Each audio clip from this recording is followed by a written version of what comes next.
салом алайкум дӯстон. Дарси имрӯзаи мо реаксияи химиявӣ дуюм дарс мешавад. Барои дуюм дарси реаксияи химиявӣ фаҳмидан мо як бори дигар реаксияи химиявиро такрор мекунем. Ҳар чори реаксия як бор қоида бошад, баъд дуюм дарси реаксия мегзарем. Як бори дигар дар бораи ҳамаи реаксияҳо, хайр мо гуфта будем реаксияҳо вобаста ба азои миқдори реагентҳо ба 4 намуд ҷудо мешаванд. Ҳастад реаксияи пайвастшавӣ, таҷзия, ҷойгирӣ, мубодила, мовиза. Як бори дигар реаксияи пайвастшавӣ чӣ буд? Мо гуфтем реаксияи пайвастшавӣ реаксиясе ки байни дута модда мегузарад, ки дар натиҷаи реаксия як моддаи мураккабтар ҳосил мешавад. Яъне реаксияи байни дута моддаи содда ёки дута моддаи мураккаб ки дар натиҷа ҳар ду ин моддаҳо пайваст мешаванд, як моддаи мураккабтар ҳосил мешавад, мегӯянд реаксияи пайвастшавӣ. Ин якум дарс буд. Дарси имрӯзаи мо реаксияи таҷзия. Реаксияи таҷзия чист? Мо гуфтем реаксияи таҷзия ҳамин мисол агар як моддаи мураккаб бошад, мо камтарак гарм мекунем, ин модда таҷзия мешавад, яъне ҷудо мешавад ба А плюси Б. Яъне реаксияи таҷзия муқобили реаксияи пайвастшавӣ мебошад. Агар шумо мавзӯи реаксияи пайвастшавиро хуб фаҳмида бошед, реаксияи таҷзияро хуб мефаҳмед. Агар реаксияи таҷзияро мо қоидаша бигирем, реаксия ки дар натиҷаи он аз як моддаи мураккаб, яъне аз як моддаи калон ҳосил мешавад якчандто моддаи содда, мегӯянд реаксияи таҷзия. Хайр реаксияи ҷойгирӣ, реаксияи байни як моддаи содда ва як моддаи мураккаб ки дар натиҷа моддаи содда ҷойи яке аз элементҳои моддаи мураккабро мегирад, мешавад АС плюси Б. Мешавад реаксияи ҷойгирӣ. Ин дарси сеюм аст. Дарси чорум мо реаксияи мубодила мовиза. Дута моддаи мураккаб реаксия мекунанд А Б плюси СД ки дар натиҷа моддаҳо қисмҳои таркиби худро иваз мекунанд. А бо Д пайваст мешавад, А бо Д пайваст мешавад, С бо Б. реаксияи ҷойгирӣ ва мубодила мовизаро дарсҳои оянда мо мегзарем. Якум реаксияи таҷзия. Як бори дигар реаксияи таҷзия чист? Реаксияи таҷзия реаксияро мегӯям ки аз як моддаи калон молекула, яъне аз як модда, реаксия ки дар ҷои он аз як модда, аз як моддаи мураккаб ҳосил мешавад якчандта моддаи содда, мегӯянд реаксияи таҷзия. Мо дар реаксияи таҷзия мо чиро мегзарем? Таҷзияи асосҳо, таҷзияи кислотаҳо ва таҷзияи намакҳо.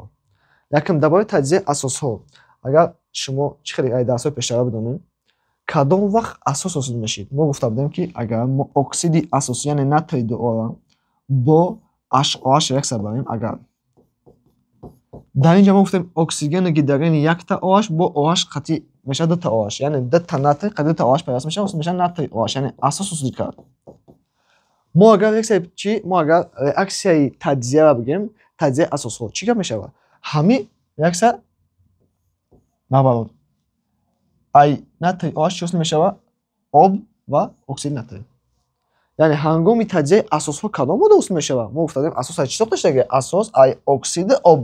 Агар мо асосро таҷзия кунем чӣ мешавад? Значит оксид, яъне оксиди ҳамун элемент ҷамъи H2O.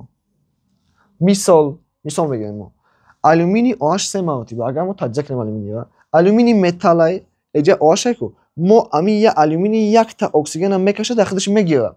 Агар бигирам чӣ мешавад? Алюмини зарядаш плюси 3, оксиген дараҷаи кушоиш минуси 2 мешавад алюмини 2 ҷамъи. Шумо як қоидаро дар ёдтон бигирем ки барои осон шудан IOH дар химия H2O мебарояд. IOH об мебарояд. Аз OH об мебарояд. Дуюм реаксия мисол ферм OH 3 маротиба. оҳан якта оксигена дар худаш мегирад, мешавад оҳан дараҷаи кушоии оҳан плюси 3. Барои чӣ плюс 3? Барои ки ҷа плюс 3 дорад оҳана. Оҳан бо плюс 2 мешавад, не ки оҳан мо савол худаш мегӯяд плюс 3 ша бигир. Бо оксигени минуси 2 пайваст мешавад, ҳосил мешавад ферм 2 ҷамъи аз OH H2O мебарояд. давом метавонем. Ферм OH 2 маротиба оҳани як оксигена мегирад, мешавад оҳани плюси 2 оксигени минуси 2 ҳосил мешавад ферм О оҳан 2 валентаи дар ҷа. ай OH мебарояд, мегӯем H2O. мис OH 2 маротиба мис як оксигена мегирад, дар худаш мешавад мис плюси 2 оксиген минуси 2 ҳосил мешавад мис О ҷамъи ай OH мебарояд H2O. мис OH 1 маротиба дар ҷа мис як валентаи мис як оксигена мегирад, мис плюси 1 оксиген минуси 2 ҳосил мешавад мис 2O плюси ай OH мебарояд H2O. мисол бо шумо дар савол пайдо мешавад ки чаро муаллим дар ҷа оксиген якта ва дар ҷа оксиген 2 шид. Шумо шумораро нигоҳ накунед. Мо гуфтем мақсади асосии реаксияи химиявӣ ҳамин ки шумо бояд баъди реаксия фақат формула бисозед. Ҳама вақт фақат формула бисозед. Агар реаксия дуруст мешаванд, баъд шумораш вақте каму зиёд мешавад, мо он реаксияро баробар мекунем. ин буд дар бораи таҷзияи асосҳо. баъд савол мешавад ки кадом намуди асосҳо таҷзия намешаванд? Мисол натри OH. یعنی اشغال‌ها تجزیه نمی‌شوند یا اینکه با عبارت دیگر گیدرواکسیدها یا اشغال‌هایی که در آب حل شونده میباشند با مانند متال‌هایی که در گروه 1 و 2 اساسی هستند بسیاری آنها تجزیه نمی‌شوند چون که حل شونده میباشند. مثال میس، فرم، آلومینی یا متال‌هایی میباشند که گیدرواکسید آنها در آب حل نشونده تجزیه می‌شود. نه که حل شونده تجزیه نمی‌شود. ما اکثر نمی‌بریم. دوم реакция تجزیه کیسلوتاها. реакция تجزیه کیسلوتاها. هنگام تجزیه کیسلوتاها اگر ما پایان بریم اشغال اگر ما تجزیه کنیم ما نگاه میکنیم که اشغالای ما ایده المنتی بالاتره. هنگام تجزیه اشغال گیدروژن خلا از یکدیگر جدا میشود.